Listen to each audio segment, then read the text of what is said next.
You get hungry by finding something that's you. I believe that all of us are born unique, but most of us die copies. You got to find out what is it that turns you on, what resonates with you. One of the things that I realized and what allowed me to become successful as a speaker, the speaking industry has been hijacked by people who speak to sell, and it's okay to do that and make money. I speak to change lives because somebody spoke and changed my life. So this is my passion. This is my drive. This is something that I feel in my heart. And so the key to that hunger-driven life is a heart-centered life. I didn't do what I'm doing for years because of my programming, because of the culture in which I was raised in. I would see other people with degrees and PhDs and MBAs and credentials I don't have, and I convinced myself I couldn't do it. But Mr. Washington, on that day, we became friends, and he taught me not only someone's opinion of you does not have to determine your reality. He said that you have to work on yourself and you have to have an unstoppable attitude, and no excuse is acceptable, and you got to make it a priority, a non-negotiable in your life, and hold a constant vision of what it is you want to achieve. See it accomplished and go all out. Find a way to win. In spite of the setbacks, in spite of the disappointments, in spite of your failures. I tell people when I'm giving presentations, you will fail your way to success. I have a saying, as life knocks you down, try and land on your back, because if you can look up, you can get up. And so those experiences of going after goals that's beyond your comfort zone, and having relationships that will challenge you, and surrounding yourself with coaches and mentors who can take you to a place within yourself that you can't go by yourself, because you can't read the label when you're locked in the box. And so those experiences, they challenge you to go to that next level and continue to move forward in your life, doing new and exciting things that eye has not seen, ear has not heard, nor is in the heart of mankind what God has in store for you when you live a heart-centered life, deciding that you're going to live a life that will outlive you. You're going to live a life that counts, a life that will build a legacy and change the planet. My guy, Les Brown, one of my favorite motivational speakers. I probably came across Les, I want to say my bestie's mom. I want to say my best friend's mom put me to Les Brown. I want to say that's who told me about Les Brown, but check him out. He was actually, I think he was in a singing group at one time. He was a radio disc jockey. He was married to fucking Gladys Knight from Gladys Knight and the Pips. So, but he went on to from all of these things and became a motivational speaker. And this guy's good.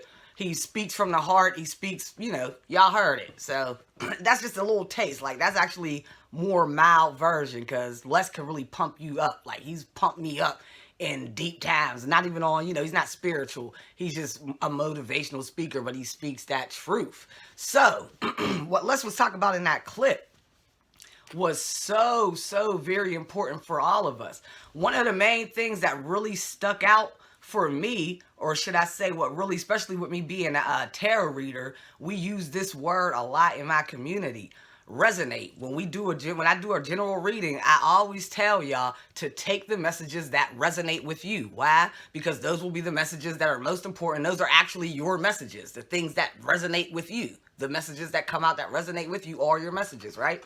So same thing in life. In life, as he was saying, we have to do the things that resonate with us, the things that really speak to our souls, the things that really move our hearts. You know what I mean? We have to do those things. Now, what was one quote he said is, we come here, I'm going to paraphrase it, we come here unique and we die carbon copies. I thought that was very, very interesting and very true on so many levels.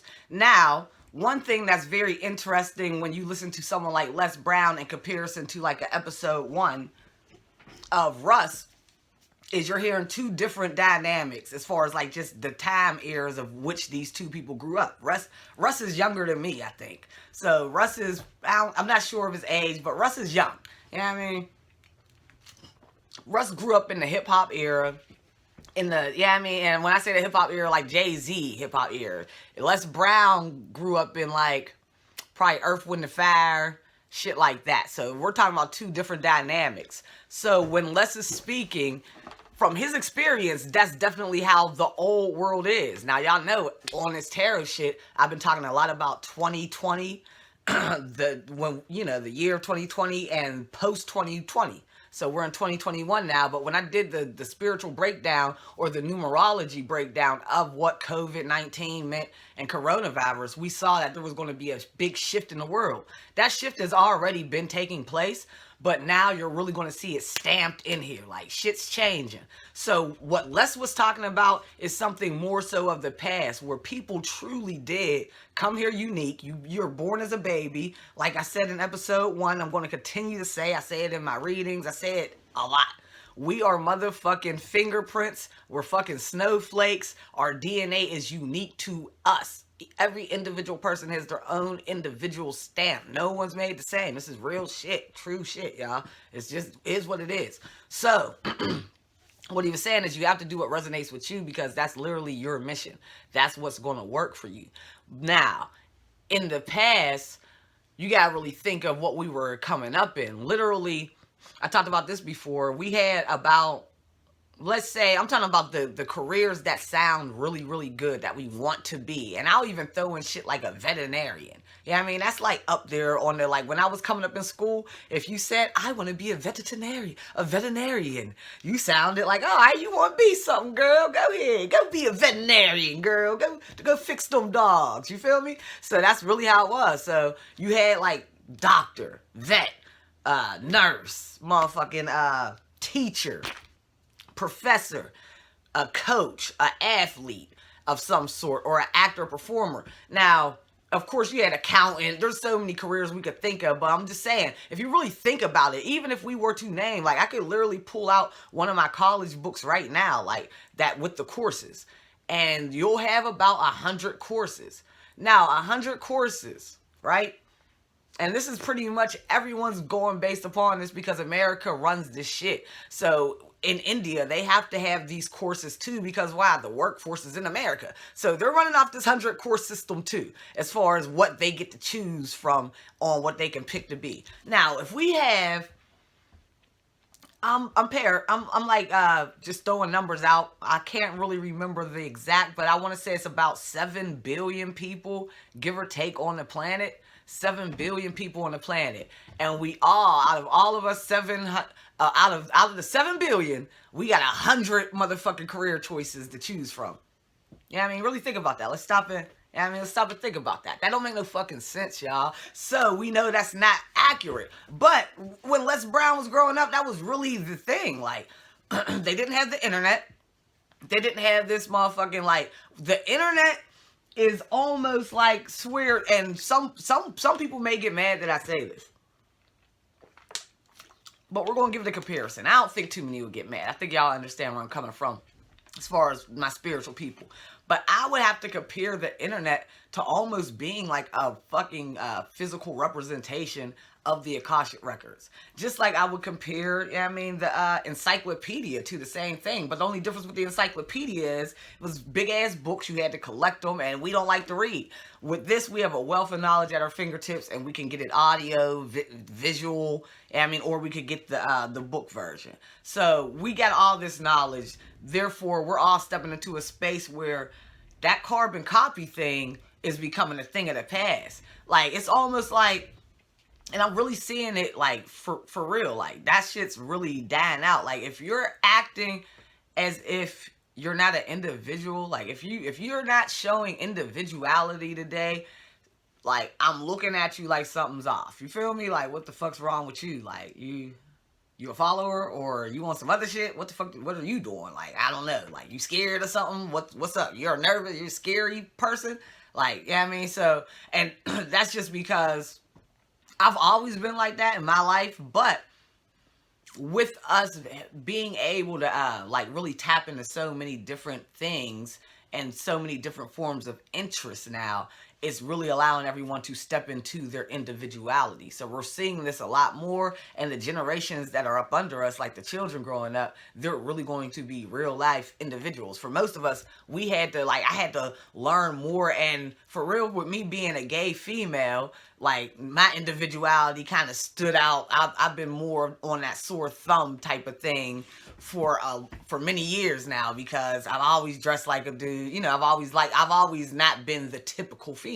So for my whole life. So that's always been my thing, or a thing. I'll say a constant is to that's my that used to be or that has always been a show of my individuality. That's what I'm trying to say. So with that being the case, it's almost like I was kind of pushed into this individuality thing off top, but I love the fact that we're stepping into it. But that's the main thing, because we have to do what resonates with us. Even with me being this is a great example. Even with me being a gay female or a lesbian, I don't really like titles. If you notice, I don't use titles on myself. That's why I'm like kind of curring up when I'm saying them, because I'm just Ether. That's who I am. Like, that's what I call myself. Jen Ether, Jen Davis. Yeah, I mean, but yeah. But anyway, even within that, in my life, I had to do what resonated with myself in middle school and high school, even when it came down to not even necessarily coming out the closet, but making a choice to dress the way the fuck I wanted to dress, and not allowing people to say, you need to wear this. Why don't you wear these dresses? Why don't you do this? Why don't you do that? You know, like that was a constant thing for me, hearing that my whole life and having to like rebel against that in a sense, to be like, no. And even the times that I did kind of like, I remember this, like, times where I did, like, go back on, like, okay, shit, I'm tired of hearing this. Maybe I will, you know, dress like a girl. I've never been a dress person, so it's like, all right, I'll throw on some girl clothes. And regretting it, like, no. Or not even regretting it, like, oh, my God. But just knowing, like, okay, I did this, but no, this is not how I like to dress. It's not how I feel comfortable dressing. I like to dress a certain way. I like to dress like this. So now, while I'm saying that, this is a long story short. I'm about to make this shit, wrapping it up now. So the reason why I'm saying that is because now when we look at the year 2021, and this is not to say that it's right or wrong, whatever. I don't care about your stance on it, on as far as like the gay culture or lesbians or any, because I don't have a true stance on it. Just like I said, I'm Jen Ether. It is what it is for me. But with me doing what resonated with me at a young age, and now looking at where the world is today, it's like, shit, I was right. You know what I mean? Like, no one gives a fuck now what you dress like. People are walking out with their heads half shaved off, long hair down here. You feel me? Big, yeah, I mean, there's so much shit going on, so much diversity, that my dress code is the least of like odd things going on in the world right now. You feel me? Like, we just had people storm motherfucking Congress. So like the dress code is very small on the totem pole of like shocking things or things that need to be addressed today. So what I'm saying that is that I made that decision at a young age, and I had to keep making it. I had to, because it kept trying to be changed. I had to keep reinforcing that. Like, no, I'm doing this because this is what resonates with me. And everything worked out. So, in life, to take it back to like what we're pursuing and when we're going after our dreams and our goals, the reason why you have to do what resonates with you is because, let's say if I switched it up and started doing something that didn't resonate with me, I would not be me. So, we don't know if I would have ever made it to tarot. We don't know if I would have made it to even truly come back to pursuing rap. We don't know if I would have made it to be talking to you right now, creating this Jen Ether masterclass. I doubt that I would have. I doubt that my name would be Jen Ether, dressing like a girl. You know, I would have a different rap name. You feel me? So we have to do the things that resonate with us, because those are the things that are going to put us down our actual life path. So yeah, there were people who may have thought like, no, this is a bad thing for you to be dressing like a guy and you're really a girl, but it was actually not to say that that was the main thing, but that was a part of my life path. Because like I said, I talk about this often, the butterfly effect. You change one thing, a lot of shit fucking changes. So if I changed the way I dressed, I changed the way I held myself, the way I carried myself, a lot of things change, and you don't get this version of Gen Ether. And I'm sure, I believe in the multiverse and multi-universes. And if y'all watch, if y'all do comic books and motherfucking, superhero shit, then y'all know about the Marvel verse and the multiple universes that sit right next to each other that are congruent, running pretty much congruent, and slight differences. So I'm sure there's a universe where I am dressed like a girl and I'm doing something else, and it may be very similar, but it's not this version that I'm bringing to you right now. So what he's saying in this clip, and it's not even really to go back, because I don't really necessarily want to reiterate too much on what my people say. I want to give my own take on it. But basically, you have to do what resonates with you. If you don't do the things that resonate with you, it's like you're literally trading on yourself. Anytime you do something anytime you go against what resonates with you, your future self and your past self is literally shaking their fucking head at you like, what are you doing? You supposed to be doing this because we got to do this. You know what I mean? So this is the reason why, and this is the reason why you'll see a lot of people in life, if you really observe. I'm an observer. I like to look at life as a science project, even my own life. So don't take it, I'm not just like peering over people's lives. I really look at my own life as a science project, which allows me to not take it so personal when things happen. It's like a mistake happens in the lab, something blows up in my face. I have to go back and see, okay, when I made this mixture, when I mixed this with this, then that shit caused this combustion. I don't want this shit to combust in my face, so let me try this. I see, you know what I mean? So that's the way I look at things in life. And if you start to look at life as a science project and take this note, you'll start to see that you'll start to notice when someone's doing something that resonates with them and that doesn't resonate with them. And it's not a bad thing or a good thing. See, it took me fucking 20 something years to not, but it took me some time, motherfucker, to find out what resonated with me. This was not something like I was just on this shit since I was born and I knew I wanted to dress like a dude, but that was pretty much it. Yeah, I mean, I had to figure out everything else. So we all go through that.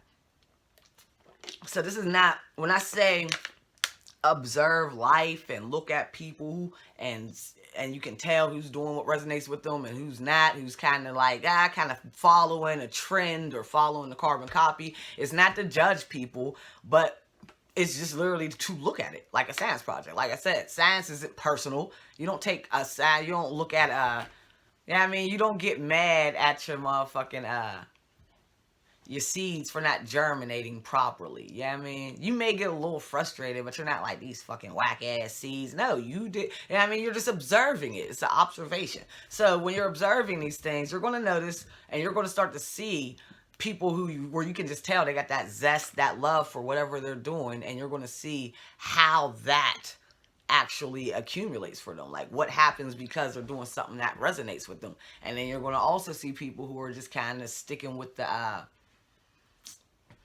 status quo, just kind of going for what they know, going for basically those 100 courses. And not to say there's anything, because within those 100 courses, trust, like I was going to school to be a teacher, and that resonated with me because look at what the fuck I'm doing. I didn't become a teacher, but what the fuck am I doing? I'm basically being a teacher some way. You know what I mean? So it's the same thing. So, but what I'm saying is you'll notice there's some people who are teachers just because they came from a long line of teachers and they never wanted to be no fucking teacher, but their parents told them, no, we want you to be a teacher because your grandfather was a teacher. Your grandfather's father was a teacher. So that doesn't resonate with that person. So I want you to start to do things that resonate with you, because that's where your success lies. That's where you're going to win. No matter how quirky or strange or off the beaten trail or track it may seem, it doesn't matter. Like, for instance, I'm a motherfucking rapper. You know what I mean? I'm a rapper. I done everything that you could think of that comes in the rap category. You know what I mean? I'm from the hood, so I've been in these streets. I've done my work in the streets as far as no type of no type of gunplay or nothing like that. But as far as making moves, getting bread, like that was my thing. So to come from that type of lifestyle, also to be rapping, so I still tell those stories, and then I talk about other shit. Like I'm a motherfucking, like, you should be damn near considered an enigma. You feel me? That's what I'm trying to say.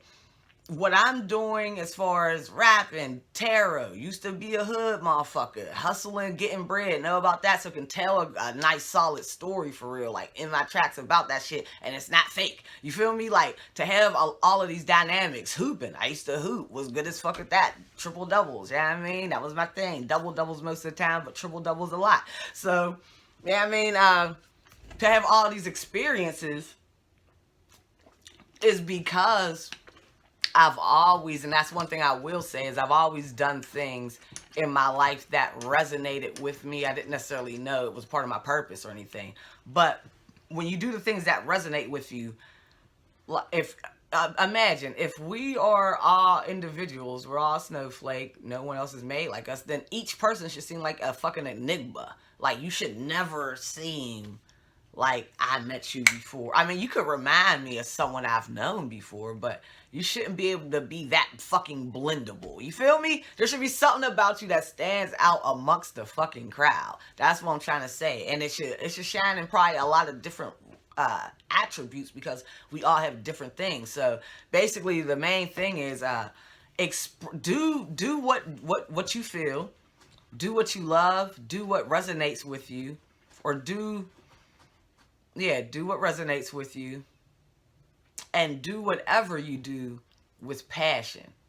Like, whatever you do in life, you should be passionate about that shit. It should be something that really, like, you feel like you couldn't picture your life without doing this. You know what I mean? And everyone has that. And I'm not, this is not like pressure, find that thing. No. You go through your steps, but as you just take little steps and do things that resonate with you. I don't give a fuck if it's like, all right, I'm not going to work today. Someone's going to be mad as fuck I said this shit, but I'm not going to work today because that shit ain't resonating with me. I'm doing this today. Like, that little step of you doing that sends out a message to the universe like, oh, we're getting online with the course now. Look at such and such. Beth. Look at Beth. She just said she ain't going to work because she want to do some shit that resonates with her. This is the universe talking. All right, she's lining up. Let's start bringing in some things that are on her life path. You'll start to see things open up for you. Remember, we're always going to take the spiritual approach to success. So they talk they shit, the masters. I break down the isms for you. Thank you for watching another episode of Gen Ether's Masterclass. The next episode will be... I'm not sure yet. I'll let y'all know. All right, yo. I'm out. It's your girl, Gen Ether. Gen Ether's Masterclass. Thank you once again.